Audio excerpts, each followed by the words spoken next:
যখন আপনার নামে কেউ বদনাম করে আপনার সামনে কিংবা আপনার পেছনে, আপনার প্রথম কাজ হচ্ছে আল্লাহকে ধন্যবাদ দেওয়া। বলেন সবাই সুবহানাল্লাহ।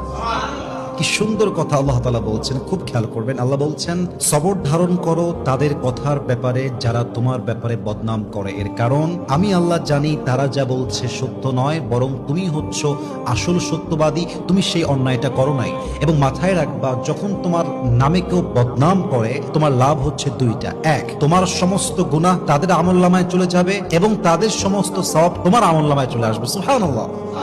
তো যারা বদনাম করবে তাদের জন্য আপনি আফসোস করবেন যে ইস রে, আমার ভাইটা বোঝে না, আল্লাহ আমার ভাইকে তুমি হেদায়েত দান করো। কিন্তু মানুষের বদনামের জন্য, অন্যের চরিত্র নষ্ট হওয়ার জন্য নিজের চরিত্র নষ্ট করা, এটা বোকামি ছাড়া আর কিছুই হতে পারে না, ঠিক কিনা বলেন?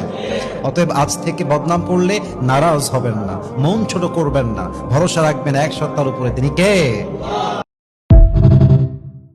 যখন আপনার নামে কেউ বদনাম করে আপনার সামনে কিংবা আপনার পেছনে, আপনার প্রথম কাজ হচ্ছে আল্লাহকে ধন্যবাদ দেওয়া। বলেন সবাই সুবহানাল্লাহ।